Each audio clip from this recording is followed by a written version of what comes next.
Okay, everyone, we're going to get started on our gator. I'm doing gator kebabs. We're going to go a little tropical, kind of Pacific Rim. Pacific Rim, of course, originates more in the Hawaiian Islands, so you get a lot of that island flavor, but you get a lot of Asian flavor as well, so it's kind of a combination. But before you skewer, some will know this, some will not, so these are for the some will nots. Before you skewer anything and grill, always soak your skewers in water for at least an hour or two in water. That way your skewers won't burn up. You ever grill and all of a sudden the ends are all charred and it breaks apart on you? That way they stay a little more moist, they won't burn on your grill. So, let's take those out of the water.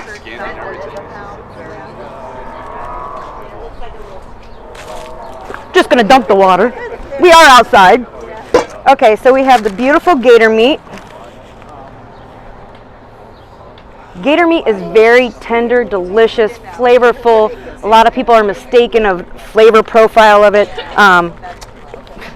You know the saying. If you don't understand the white meat tastes like chicken, which it doesn't taste like chicken, but it's very mild like that. So it's not an overpowering flavor. You would really enjoy it. So give it a try. All right, thank you. So we're gonna break apart some of this gator meat. This is tail meat.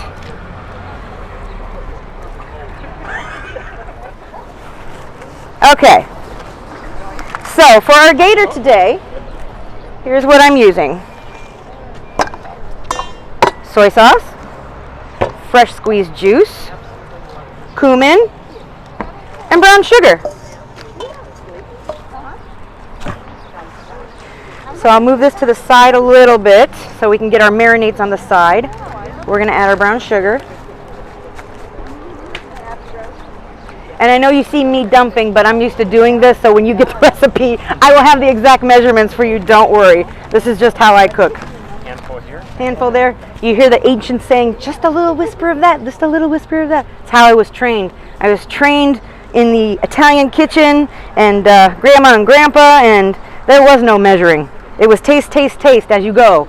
So there was no need for a measuring spoon at all, unless they were baking. And I'm not a baker anyways, I just do the core of desserts, but I'm like a salt and savory cook. So, okay, soy sauce.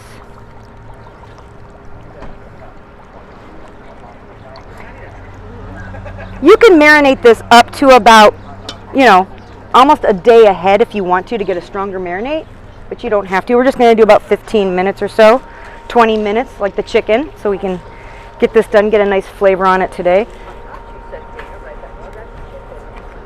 In case. Nice fresh orange juice.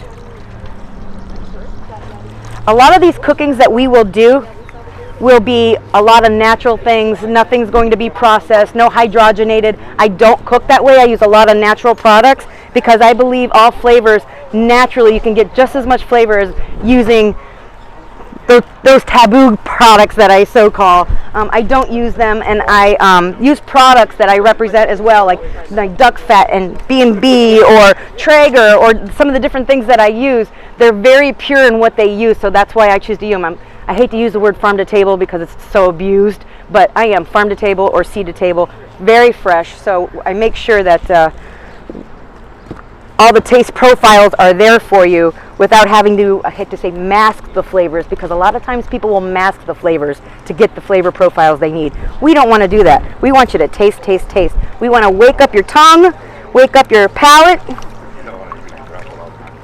It already smells delicious. There we go. Okay. Always have enough, in which the recipe will show. When I give you the recipe, you'll see. But when you're doing anything, when you're marinating, just have exactly enough in there so it just covers. You know what I mean? You don't want it to waste. You don't need like a full bowl or a full container of your brine or your marinade. Just enough so you can cover it all to make sure you get everything perfectly marinated is all you need. All those flavors will get in there. Okay, so our appetizer today is the gator meat, which we had marinated in the brown sugar, a little bit of the soy sauce, the cumin, and what else did I put in that? I think, and the orange juice.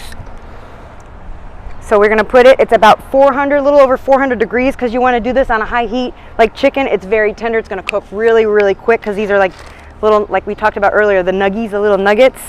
So I did a little grilling spray. The best sound on the grill. Sizzle, sizzle. And then we're going to check our carrots. I got the rice heating on the grill as well. That's what's also so nice about the Traeger. Think convection oven, convection grill. You're not going to get that high heat to burn. You're going to have control over your temperature. So I'm heating my rice in there as well.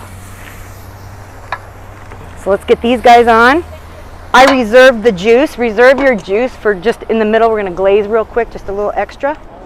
All right, so our gator is done. I just pulled these off the egg. And here's our gator meat. These cook for about 10 minutes on each side. I did a basting with the juice. Save the marinade that you save. So you save your marinade. Once you start cooking on the one side, baste them with your little pastry brush.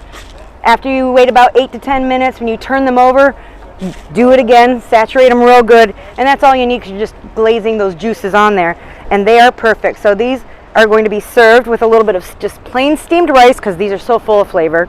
A little bit of sprout to freshen it up, and then of course just some nice seasonings. So let's get started on plating. I'm going to plate it just right on the wood, some fresh lime and chives.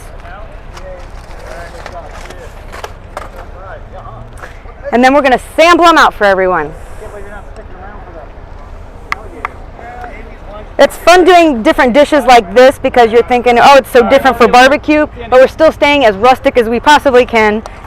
Doing wood plating, doing just different things like that for everybody to sample on, and family style eating. So a lot of these things are so much fun for family barbecues to just put out and let them dig in. Like if you do a crab boil or shrimp boil and you get the whole table full of parchment paper and you just pour over all of those crawfish and potatoes and everything and just dig in. So that's why a lot of these things are fun, especially when you're doing different things on barbecue. Okay? And I spilled my chives. I've done this twice now. Do a little bit of sprout. It's always nice to have a little fresh veg, a little crunch texture to everything that you're eating. It adds a lot of fun to your bites. And then we will plate. Look at that beautiful gator. And then a little nice mixture on top.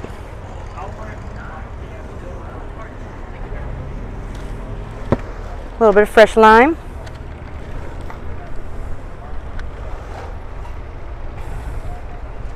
To top it,